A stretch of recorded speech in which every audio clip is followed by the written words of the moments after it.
Jésus, mon modèle, mon exemple. Of course I sing, feel me, Holy Spirit. J'ai besoin de ton onction. Feel me, Holy Spirit. Je veux faire comme mon Jésus. Feel me, Holy Spirit. Voilà, chers frères et sœurs, c'est vrai que nous avons écouté l'évangile selon Jean, mais notre homélie sera plutôt l'enseignement, le 4e enseignement sur la soumission que nous aurons à développer en ce mois, en ce dernier mardi du mois de décembre, ce dernier mardi de 2023. Le thème de 22, pardon. Le thème de ce mois a été la soumission. Nous avons parlé le premier dimanche de la soumission à Dieu, le deuxième dimanche de la soumission aux autorités, le mardi, je dis mardi ou dimanche. Le mardi dernier, on parlait de la soumission des autorités. Et ce mardi, nous parlerons de la soumission dans le couple. Ça va? Tu me suivras? On va voir si c'est la Bible. Alors, j'ai bien dit la soumission dans le couple. Et on va peut-être comprendre pourquoi j'emploie le thème dans le couple.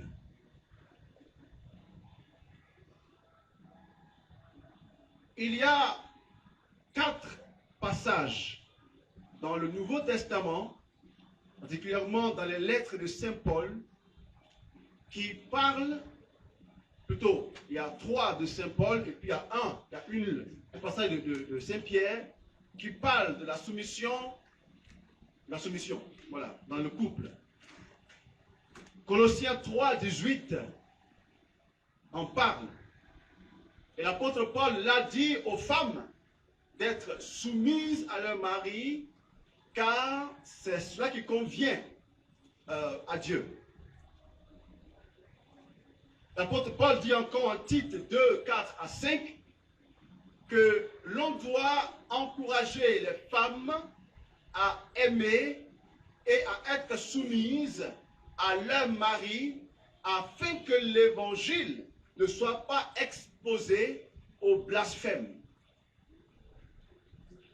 Et l'apôtre Pierre lui dit en 1 Pierre 3, verset 1 à suivant, qu'il est bon que les femmes soient soumises à leur mari afin de gagner ceux-ci à l'évangile par leur manière de comporter.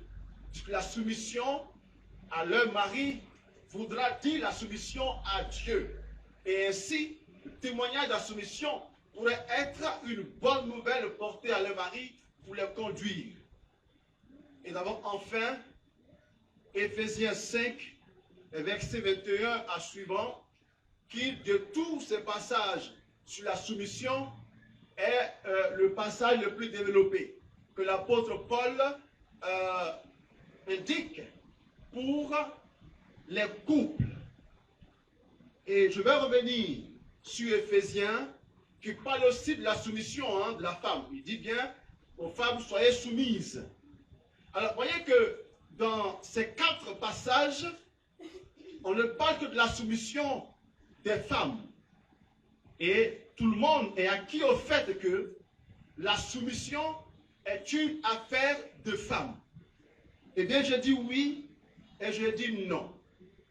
On va dire oui d'abord. En quoi est-ce que la soumission est une affaire de femmes?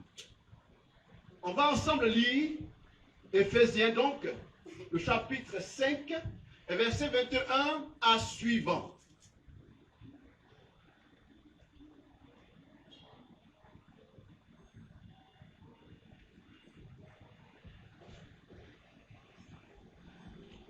Éphésiens 5, Verset 21. À suivre. À suivre. Soyez soumis les uns aux autres dans la crainte du Christ. Que les femmes le soient à leur tour, que les femmes le soient à leur mari comme au Seigneur. En effet, le mari est chef de sa femme, comme le Christ est chef de l'Église. Lui le sauveur du Christ. Or, l'Église se soumet au Christ. Les femmes doivent donc, et de la même manière, se soumettre en tout à leur mari. Merci. Pourquoi les femmes doivent-elles se soumettre à leur mari? Eh bien, parce que la parole de Dieu le dit. Parce que Paul, animé par l'Esprit du Seigneur, invite les femmes à le faire. Puisque les femmes symbolisent l'Église. Et si l'Église est soumise au Christ, qui est la tête de l'Église, alors les femmes doivent être aussi soumises à leur mari. Pourquoi la soumission? Eh bien, pour cela, il nous faut revenir à l'enseignement qu'on a fait le deuxième mardi du mois, où on parlait de la soumission aux autorités. Et là, on est parti de Romains 13, verset 1 jusqu'à 3. On a dit que l'autorité est quelqu'un qui est établi par Dieu comme tel pour être son représentant sur d'autres personnes. On a dit que là où il y a au moins deux personnes, il faudrait qu'il y ait quelqu'un qui soit porteur de la vision de l'intuition, qui soit porteur de la présence de Dieu qui conduit. On a dit que quand il y a au moins deux personnes, il faut qu'il y ait au moins l'unité et l'ordre pour que ce groupe de personnes-là au moins puisse marcher. Pour que les groupes puissent marcher, il faut qu'il y ait l'unité et il faut qu'il y ait l'ordre. Et l'ordre et l'unité sont incarnés par une autorité, par un lieutenant de Dieu qui donne un mot d'ordre afin que tout le monde, justement, se mette derrière ce mot d'ordre-là et se range en unité pour que la chose puisse marcher. Et vu que pour qu'il y ait un couple, il faut qu'il y ait deux personnes, eh bien la condition est remplie pour qu'il y ait au moins une personne qui symbolise, qui garantisse l'unité et l'ordre. Il faut une personne pour en être le chef. Dès qu'on dit deux personnes, il faut qu'il y ait un chef. Tant qu'il n'y a pas de chef, c'est l'anarchie totale. Car tant qu'il y a deux personnes, que des histoires différentes, des aspirations différentes, des vues différentes, il faut qu'il y ait quelqu'un pour les canaliser. Sinon, l'un voudra aller à gauche et l'autre voudra aller à droite. Il faut qu'il y ait une personne qui dise, ok, allons-y ensemble à gauche ou allons-y ensemble à droite. D'où un chef. Dès qu'on dit deux personnes, il faut qu'il y ait un chef. Et Dieu a décidé que dans le groupe du couple homme-femme, que l'homme soit le chef. Voilà. Et donc, si l'homme est le chef, alors l'homme devient donc l'autorité de la famille. Et la femme est donc appelée à lui être soumise. C'est comme ça. Afin que le couple puisse marcher. Donc, frères et sœurs, la Bible déclare aux femmes que l'homme est le chef. Et ça sonne tellement bien dans les oreilles. Quand on entend ça, on est content. Mais j'arrive.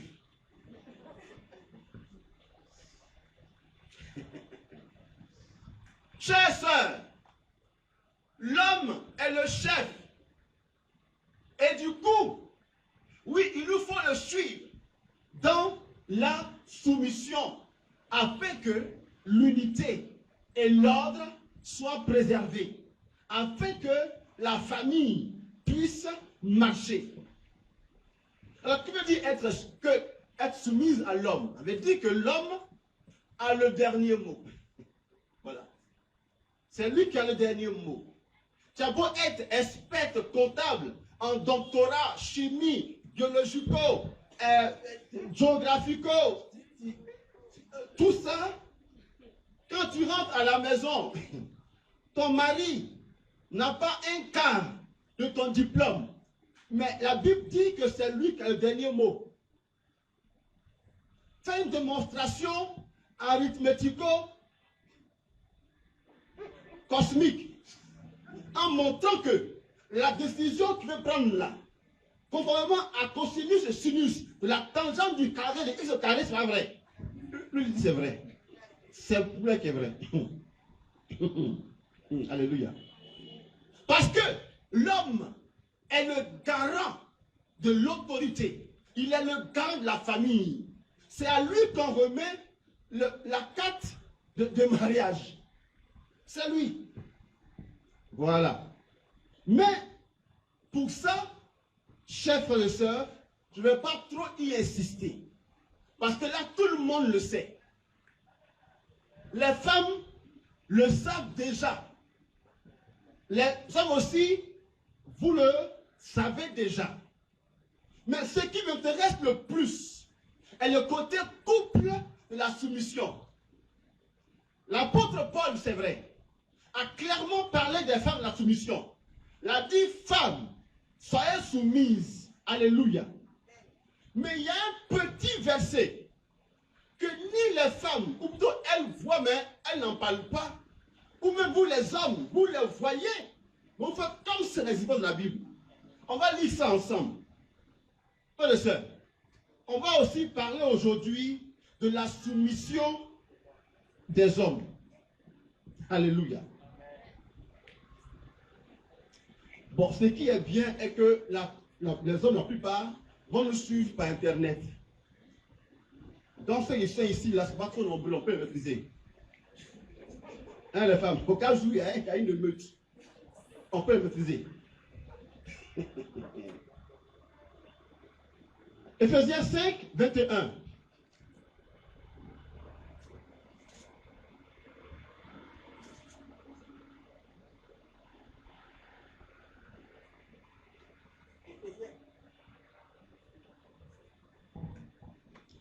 Ephésiens 5, 21. Soyez soumis les uns aux autres dans la crainte du Christ. Comment? Soyez soumis les uns aux autres dans la crainte du Christ. Que les femmes... Attends, laisse pas me la finir. Reste sur 21. Soyez soumis les uns aux autres. L'apôtre Paul, avant qu'il n'arrive sur la soumission des femmes, il dit ceci. Soyez... Écoutez, alors, il parlera à tout le monde. Aux hommes, aux femmes et aux enfants. D'accord? Il parlera aux hommes, aux femmes d'abord, aux hommes et aux enfants. Donc, à leur groupe, la familiale, au groupe de la famille, femmes, hommes et enfants, il leur dit d'abord, soyez soumis les uns aux autres. C'est en français. Et c'est lorsqu'il a dit ceci que maintenant, il va détailler le rôle de chacun dans la soumission. Donc, si l'apôtre Paul commence par dire, soyez soumis les uns aux autres, il sait bien de quoi il parle. Ça veut dire que la soumission n'est pas seulement le fait des femmes, les uns aux autres. Donc, mutuel, il y a une mutualité. Alléluia. Il y a une mutualité de soumission. Soyez soumis. Je te suis soumis, tu m'es soumis. Mutuel. Première chose. Peux-tu aussi nous lire Ephésiens 5, 25? Marie, aimez vos femmes comme le Christ a aimé l'Église. Comme le Christ. Il s'est livré pour elle. Attends. Voyez que lorsque l'apôtre Paul parle de la soumission des femmes à l'homme, déjà il en parle en seulement 3 versets. D'accord les hommes? Il en parle en seulement 3 versets. Et ensuite il va dire ce qui revient aux hommes de vie. Il va leur dire, hommes, aimez vos femmes. Alors, Déjà ça, donc, il attribue la soumission aux femmes et l'amour aux hommes. Mais quand il parle de l'amour aux hommes, l'apôtre Paul utilise 6 versets. C'est pas rien. Alléluia. C'est pas rien. Déjà, comme pour dire que c'est même plus exigeant, c'est qu'il demande aux hommes que ce qu'il demande aux femmes. D'abord, l'amour que l'apôtre Paul demande aux hommes est plus compliqué que la soumission que l'apôtre Paul demande aux femmes. Et là, on va voir en quoi. Et l'apôtre Paul dit, aimer. Allez, écoutez, mais est-ce que c'est juste? Est-ce qu'on peut seulement circonscrire la soumission aux femmes et circonscrire l'amour aux hommes? Est-ce que seuls les hommes doivent aimer? C'est une question. C'est une question. Hein? Est-ce que seuls les hommes sont appelés à aimer, comme Paul le dit?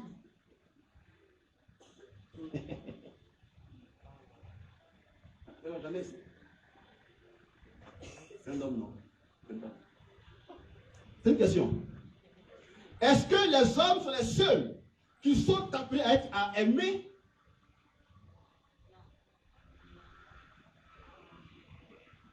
Ils ont quoi? Vous savez quoi? C'est Noël là qui vous savez. Mais vraiment.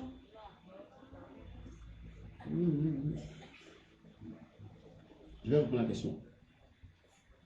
Est-ce que seulement les hommes sont appelés à aimer? Qui d'autre doit aimer encore? Ah! Donc, la femme aussi est appelée à aimer. Donc, l'apôtre Paul ne dit donc pas que la soumission est réservée aux femmes et l'amour est réservé aux hommes. Ça non? L'apôtre Paul dit à Tite même, en Tite 2, versets 4 à 5, il dit, apprenez aux femmes à aimer et à se soumettre. En Tite. Donc en Tite, l'apôtre Paul reconnaît que la femme doit aussi aimer. C'est normal, non? Pour qu'on puisse se marier, il faut quand même qu'on puisse s'aimer mutuellement.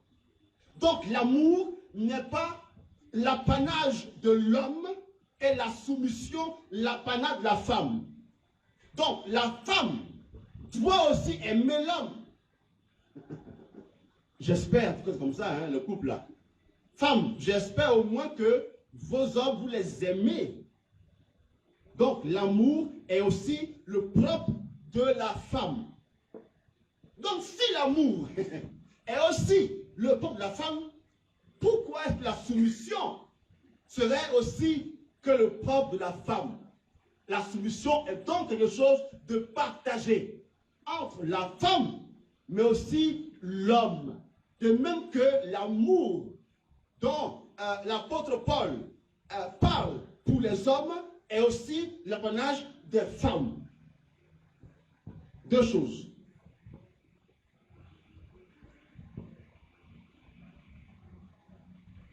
Et lorsque l'apôtre Paul dit aux hommes d'aimer les femmes, qu'est-ce qu'il dit encore? Verset 5. Marie, aimez vos femmes comme le Christ a aimé l'Église. Comme le Christ a aimé l'Église. Donc comme le Christ. L'apôtre Paul invite les hommes à aimer leurs femmes comme le Christ. Comme le Christ. Comme le Christ. Donc, le Christ lui-même, qui donc demande aux femmes d'être soumises et aux hommes d'aimer, le même Christ va indiquer la manière de vivre et la soumission et de vivre l'amour. C'est comme le Christ. Quand on parle de soumission et d'amour, et si on les déconnecte du Christ, eh bien, on a tout perdu. Et malheureusement, on en est là. On a évacué le Christ des couples. On prend la parole du Christ et on laisse le Christ en dehors du couple. Quand on prend sa parole sans lui-même, c'est la catastrophe. lorsque l'apôtre Paul dit aux femmes, soyez soumises aux hommes, il dit comme l'Église est soumise au Christ. Le Christ qui est la tête. Il dit parce que l'homme est la tête comme le Christ est la tête. Si tu es tête sans une relation avec le Christ, c'est la catastrophe. Voilà pourquoi, mes sœurs, il faut de plus en plus qu'on retrouve des foyers chrétiens, des foyers christiques. Et quand on parle de foyers chrétiens, je ne dis pas des foyers où les gens vont à l'église. Parce qu'il y a une différence entre aller à l'église tous les dimanches et puis être chrétien. Alléluia. Il faut qu'on retrouve des foyers chrétiens. Des foyers dont la vie est fondée sur le Christ, sur la parole du Christ. Et c'est lorsque ces foyers-là sont fondés sur le Christ qu'on peut voir la fécondité chrétienne du couple. Mais quand on les déconnecte, on est tous foutus. L'apôtre Paul dit aux hommes, aimez vos femmes. Lis, reprends ça. Marie, aimez vos femmes comme le Christ a aimé l'Église. Il s'est livré. Attends. Maintenant, regarde, cher frère homme. Comment le Christ, qui est ton modèle d'homme, a aimé l'Église? Car tu dois aimer ta femme comme le Christ a aimé l'Église. Mais alors, comment le Christ a-t-il aimé sa femme l'Église? Il s'est livré pour elle. C'est quoi? Il s'est livré pour elle. C'est quoi? Il s'est livré pour elle. Pas compris, c'est quoi? Il s'est livré pour elle. D'accord. Continue. Afin de la sanctifier en la purifiant par le bain d'eau qu'une parole accompagne. Car il voulait se la présenter à lui-même toute resplendissante, sans tache, ni ride, ni rien de tel, mais sainte et immaculée. Ok. L'Église, le Christ, a aimé l'Église comment? Par deux choses. D'abord la deuxième, et ensuite la première. La deuxième chose est que il la voulait pure, sans ride, sans tache. Il la voulait belle. Donc, il a tout fait pour l'entretenir. Il a tout fait pour l'entretenir. Donc, sa vision d'amour est une vision qui est qu'il doit entretenir sa femme, qu'est l'Église. Donc, l'amour, frère de sœur, d'un homme pour sa femme, c'est comment entretenir sa femme de sorte qu'elle resplendisse. Voici ça. Pas autre chose. Pourquoi? Parce que d'abord, il s'est livré pour elle. Et en faisant ça, le Christ accomplit Jean 15, verset 13. Jean 15, 13 dit, il n'y a pas de plus grand amour que de donner sa vie pour ceux qu'on aime. Donner sa vie pour ceux qu'on aime. L'amour, c'est un don. Et là, je l'ai déjà dit la première fois. L'amour, c'est un don. Et le don veut dire qu'on se dépossède de nous-mêmes pour la personne qu'on dit aimer. On s'oublie nous-mêmes pour la personne qu'on dit aimer. Aimer quelqu'un, c'est faire cette personne-là notre priorité. Pas nous. C'est s'oublier pour l'autre. Et tant qu'on n'est pas encore arrivé à cette dimension d'amour qui est de nous oublier pour l'autre, on n'a pas encore commencé à aimer. Donc, au mariage, à l'église, chacun dit, je te reçois et je me donne à toi. Je te reçois et je me donne à toi. Je me donne à toi. Donc, je me dépossède de moi-même pour toi. Pour te rendre heureux. Pour te rendre heureuse. Ou je te fais le centre de notre vie. Tu es le centre de notre vie. Le mariage n'est pas mettre la main sur l'autre pour me satisfaire. Ce n'est pas mettre la main sur l'autre pour moi, pour mon ego. Ce n'est pas que tout doit tourner autour de moi. Non, l'amour c'est plutôt l'autre. Je me donne à toi. C'est toi qui est l'essentiel. Alors, chers frères et sœurs, couple, dans votre couple, ce n'est pas encore ça, commencez déjà à le faire. C'est l'autre d'abord, pas moi. Un couple, justement, où c'est toujours moi, ce n'est pas un couple. Tu vis juste seul avec un instrument de bonheur. Tu es seul encore. Le jour où ce sera deux, ce ne sera pas moi, ce sera l'autre. Voilà pourquoi, chers sœurs, vous devez prendre le temps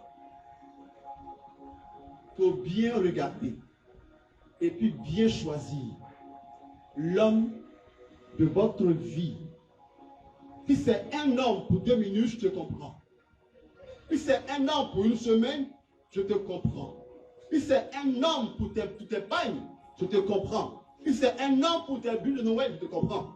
Si c'est l'homme de ta vie, pardon, il faut bien regarder. C'est pas sûr que le sourire qui te montre en ce moment là, c'est pas sûr que ce soit le bon sourire. Parce que, mes soeurs, aucun être humain ne va aller voir quelqu'un pour dire que moi je suis un méchant gars. Qui drague comme ça? Tu dragues en disant, moi écoute, moi je suis méchant. Je suis mauvais. Aucun homme ne fera ça. Ils vont toujours vous montrer un visage séduisant. Un visage de poulet grillé. Un visage de poisson grillé. Un visage de cinéma à Abidjan. Un visage de Baki. Un visage de tout ça. Mais le jour où tu te trompes pour dire oui à leur avance, tu vas voir le vrai visage qui est derrière tout ça là.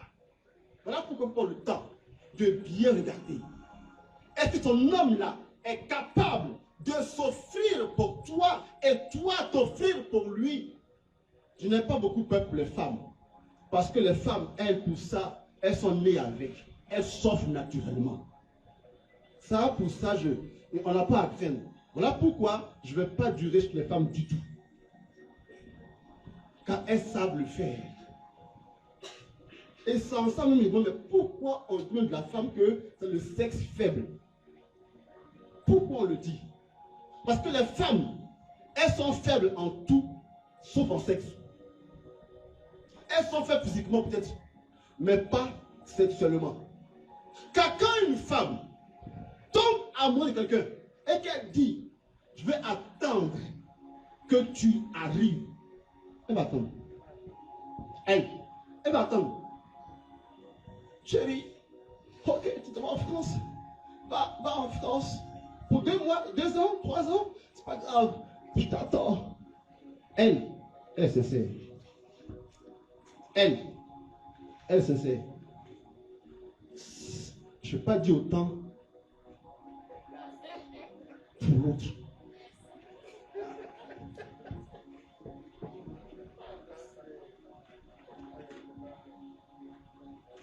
Je ne peux pas dire autant pour qui? Pour l'autre.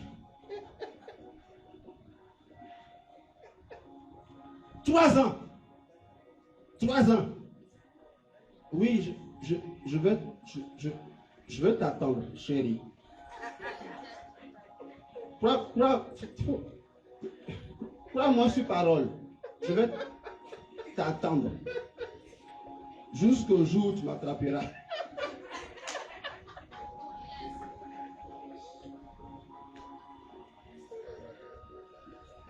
Excusez-moi.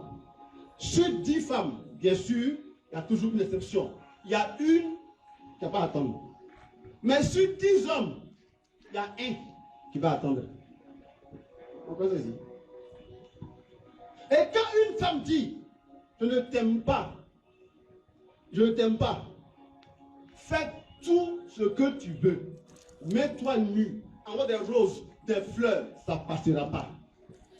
Mais pour l'autre, je ne t'aime pas, mais ça va aller. On se débute un message. Ça va passer, ça va aller. Juste, c'est juste.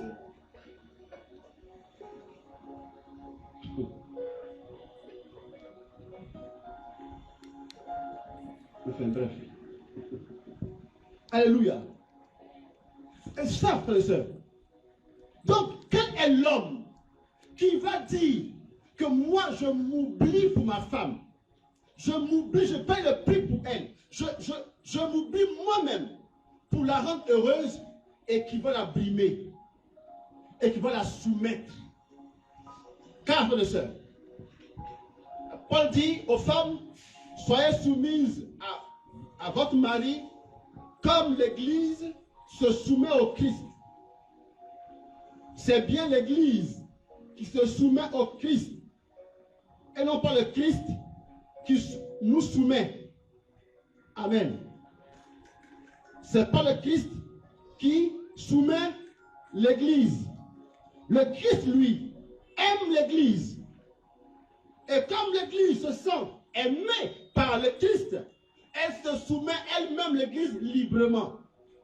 Là où est l'amour, la soumission est fluide et manifeste. Alléluia. Là pour le Christ lui-même, quand il nous voit pécher, est-ce qu'il prend une chicotte pour nous taper? Dieu n'est pas un Dieu fouettard, c'est un Dieu d'amour.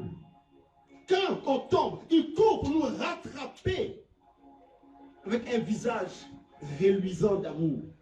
Je crois que lorsque l'apôtre Pierre a trahi Jésus 3 fois et que le corps a chanté et que c'est retenu qu'il a vu Jésus, ce fut un visage de Jésus qui dit je t'aime quand même.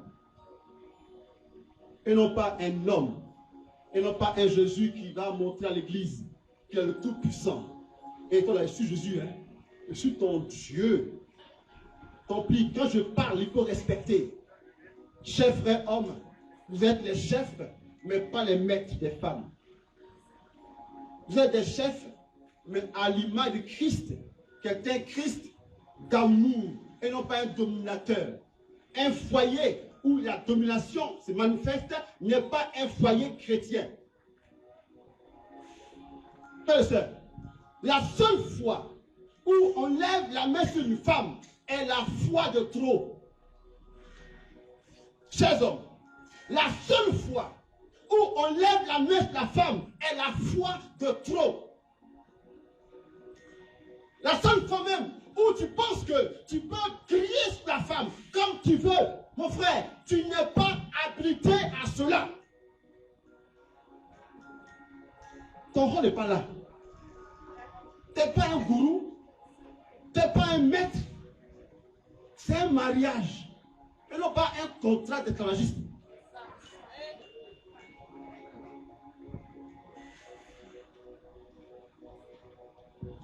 Alors, frère et sœur, cher homme, si tu penses que ce n'est pas l'autoritarisme que va t'imposer, tu as échoué. En fait, on dit que les hommes sont un sexe fort, même pas vrai. C'est le sexe faible. Une femme, tu la bats, tu l'insultes parce qu'elle t'aime.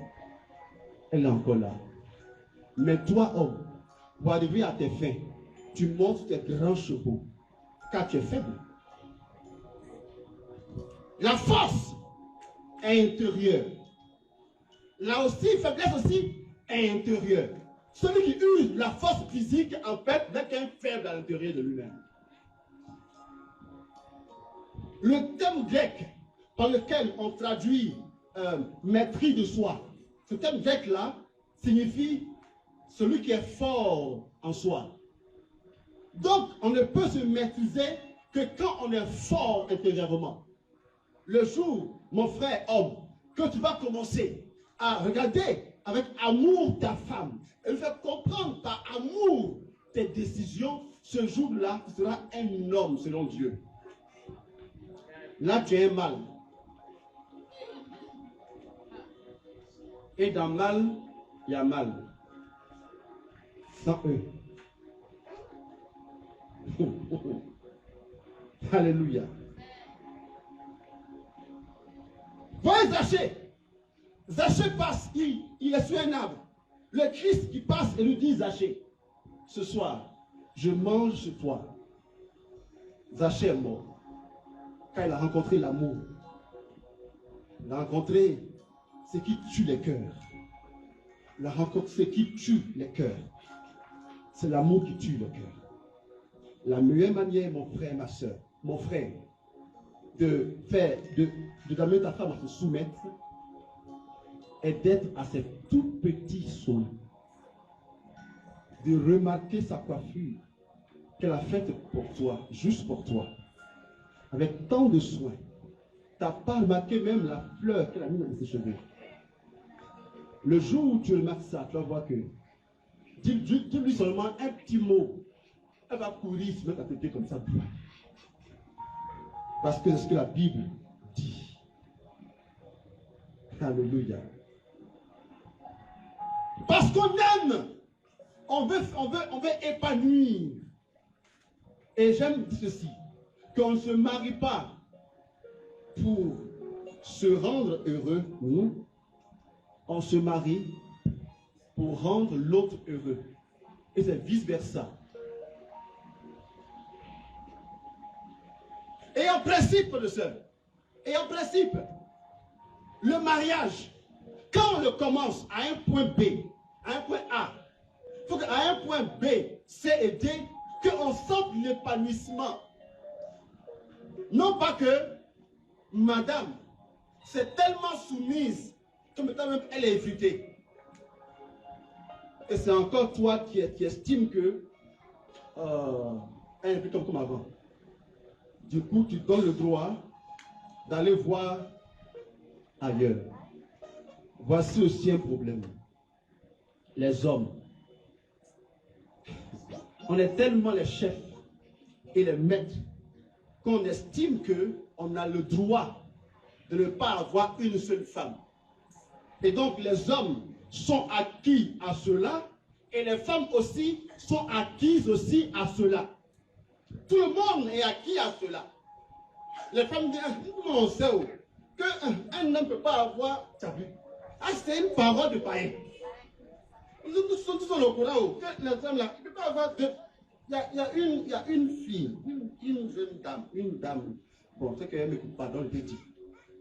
Elle m'a dit un jour, ah père, bon, là je suis un gars là. Bon, moi je lui ai dit que moi je sais que oui, il va aller ailleurs, mais en cas de tout qu'il ne sache pas. Je lui ai dit, pardonnez, comment tu peux toi-même aller tuer un gibier et mettre devant la cage d'un lion? C'est quoi ça là? Et puis l'homme lui dit, tu vois, toi vraiment, tu es une fille bien. Il me semble que tu es une fille bien. Tu es une fille très très bien même. Tu es une fille très méga giga bien. Frère et soeur. Et tu donnes l'autorisation maintenant officielle. Tu donnes ta signature, ton cachet. Tant que moi je ne te vois pas, et ça c'est votre faute, mesdames. Vous savez que le monsieur, il sort. Il ne se cache même plus. Et puis vous aussi, excusez-moi, vous aussi, il sort, il va faire ce qu'il veut. Et il rentre quand il veut, à l'heure qu'il veut. Toi-même là, quand tu vas rentrer à 18h, 18h05, il t'appelle. Tu es où? Tu es où? Et lui rentre comme il veut. Et puis toi, il te dit, la nuit, mangeons. Et puis tu manges.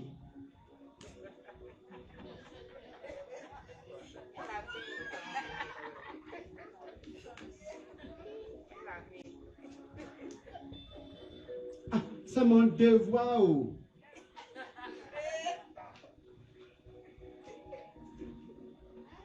C'est ton devoir.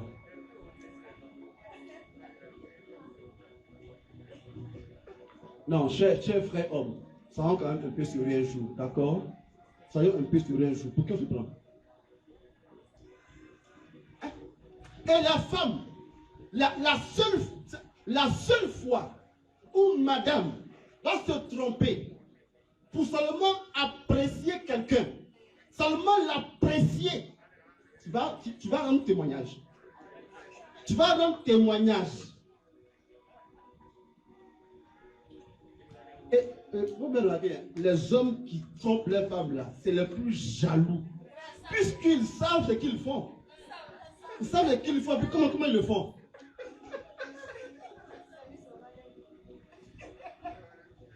Si vous estimez tant que c'est bien de varier les sauces, si vous estimez tant que ce n'est pas normal de manger sauce graine tous les jours, dans ce cas, autorisez aussi à tout le monde de manger d'autres sauces. Non, merci.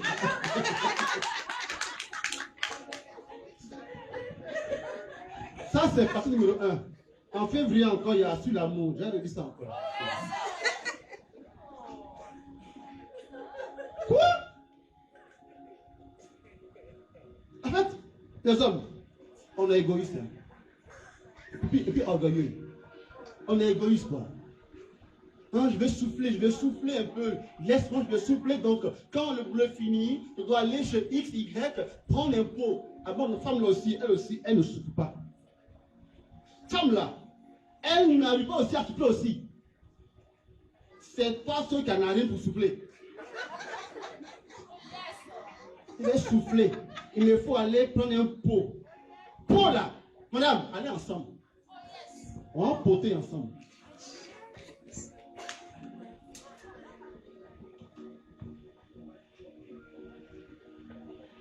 Hommes, aimez vos femmes comme le Christ a aimé l'Église. Il s'est sacrifié.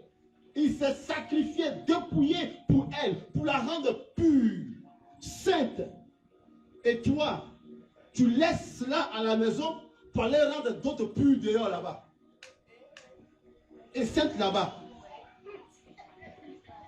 Tu n'as aucun problème à donner 500 000 francs à une et ta pauvre femme qui pleure. Écoute-moi.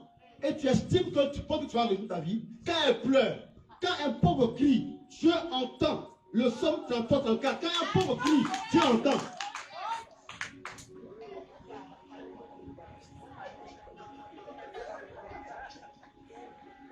Et nous pensons que à qui on fait un problème, à elle, on se cache.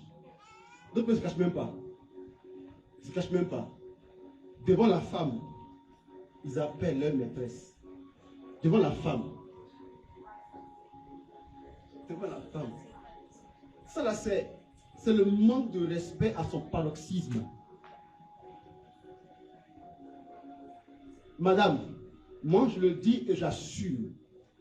Dans un foyer, quand le matin, il n'y a pas eu une bonne entente, ce n'est pas la nuit, on va avoir entente là. Quand le matin, il n'y a pas eu une entente toute la journée, ce n'est pas le soir qu'il doit en avoir. Parce que, frères et sœurs, excusez-moi, l'acte sexuel n'est pas un acte bestial. C'est un prolongement. C'est une vie. D'où le nom faire l'amour. Faire l'amour. C'est pas juste c'est l'amour juste qu'on manifeste. Alléluia.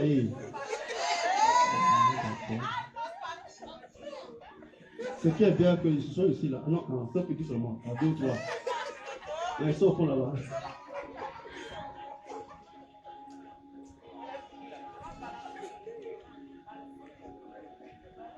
J'ai conseillé à une de mes filles, je lui ai dit, écoute, tu n'es pas un objet sexuel.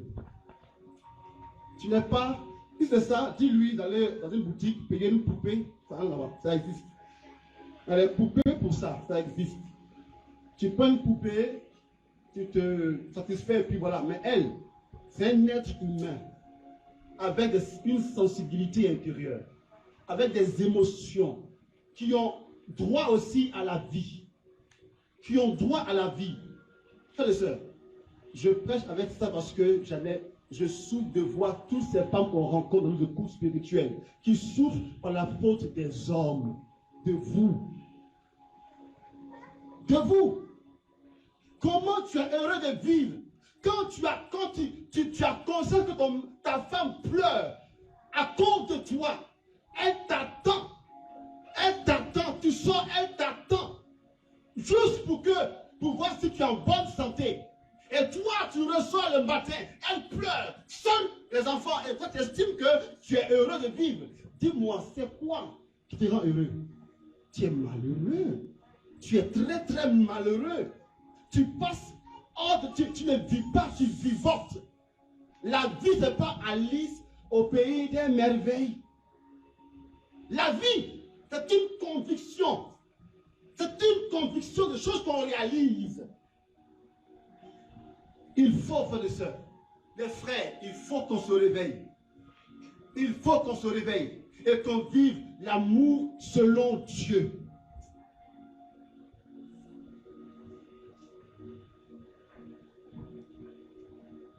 Et aussi vous les femmes, il faut que vous vous réveilliez. Je ne dis pas qu'il faut que vous vous réveilliez. Ma nièce, si même si je le dis, vous ne le ferez pas. Car vous avez une nature même de soumission. Votre nature est une nature d'offrande. Quand une femme, elle aime, c'est tout son être, même ses cheveux sont comme ça, dressés comme ça, parce qu'elle l'aime. Et pour ça, je prie que Dieu vous bénisse. Et c'est en cela que votre nom c'est Eva, la vie. Parce que la vie c'est l'amour justement. Et seul vous pouvez porter en vous 9 mois. Votre patience, c'est seul vous, nous, 9 mois. Nous, 9 mois.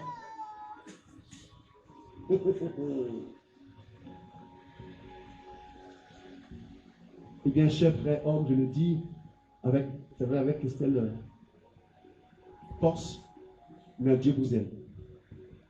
Dieu vous aime, cher frère homme. Et cette parole, c'est pour que nous puissions nous ressaisir. Que nous revenions à l'évangile.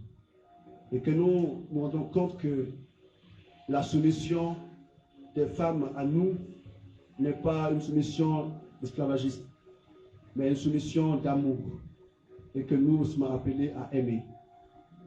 Tout à l'heure, avec nos feuilles que vous avez reçues, pendant la quête, vous aurez tout à l'heure 5 minutes pour écrire des 4 enseignements sur la soumission.